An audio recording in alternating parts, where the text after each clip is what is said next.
एक घने जंगल के किनारे रुद्रपुर नाम का एक छोटा सा गांव बसा हुआ था। गांव में अर्जुन नाम का एक जवान और साहसी लकड़हारा रहता था। अर्जुन अपने दोस्तों के साथ मजाक करने और हंसने हंसाने के लिए मशहूर था, लेकिन उसके अंदर एक अजीब सा रहस्य छुपा हुआ था। एक सर्द रात जब आसमान में पूरा चांद चमक रहा था, अर्जुन जंगल में लकड़ियां काट रहा था। अचानक उसे झाड़ियों में सरसराहट सुनाई दी। इससे पहले कि वो कुछ समझ पाता, एक विशाल काली छाया ने उस पर हमला कर दिया। वो एक भयानक भूखा भेड़िया था। अर्जुन ने अपनी कुल्हाड़ी से लड़ने की पूरी कोशिश की, लेकिन भेड़िए ने उसके हाथ पर एक गहरा घाव कर दिया। भेड़िया तो भाग गया, पर अर्जुन दर्द से कराहता हुआ किसी तरह गांव वापस आया।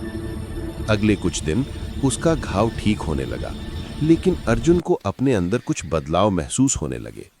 उसे अक्सर तेज बुखार आता, उसकी आंखें रात में चमकने लगती थीं और उसकी सूंघने और सुनने की शक्ति बहुत तेज हो गई थी। वो बेचैन रहने लगा और उसे अक्सर भयानक सपने आते थे, जिनमें वो किसी जंगली जानवर जैसा बर्ताव कर रहा था। गांव के वैद्य को उसकी हालत समझ नहीं आई, लेकिन गांव के बूढ़े बुजुर्गों ने दबी जबान में यापुम यानी वेयरवुल्फ की कहानियां सुनाई। एक ऐसा प्राणी जो इंसान होता है, लेकिन पूर्णिमा की रात को एक खूंखार भेड़िए में बदल जाता है। एक रात फिर से पूर्णिमा थी। अर्जुन अपने घर में चैन से सो रहा था, जब अचानक उसके शरीर में भयानक पीड़ा शुरू हुई। उसे ऐसा लगा जैसे उसकी हड्डियां टूटकर फिर से जुड़ रही हों। पहला मिनट, उसके पूरे शरीर में असहनीय जलन होने लगी। उसने जमीन पर गिरकर दर्द से चिल्लाना शुरू कर दिया। उसकी उंगलियां तेजी से लंबी होने लगीं और नाखून पंजे जैसे नुकीले हो गए। दूसरा मिनट, उसके सीने से और पीठ से काले घने बाल तेजी से बाहर आने लगे और उसके कपड़े फट गए। तीसरा मिनट, उसका चेहरा खिंचने लगा।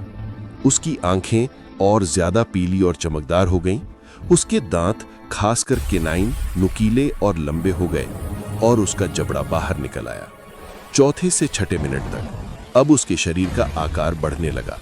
वो दो पैरों पर खड़ा तो था, पर अब वो एक भयंकर जानवर की शक्ल ले चुका था। उसके कान भेड़िए जैसे नुकीले हो गए।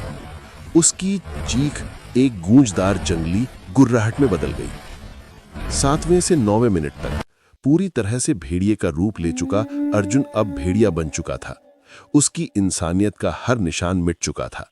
उसके अंदर केवल जंगल की भूख और हिंसा बची थी। वो अपने घर की छत तोड़कर बाहर निकला और जंगल की ओर तेजी से भाग गया। वो अब एक खूंखार शिकारी था। 10वां मिनट, गांव वालों ने भेड़िए की भयानक आवाज सुनी। उन्हें पता चल गया कि अर्जुन अब भेड़िया बन चुका है।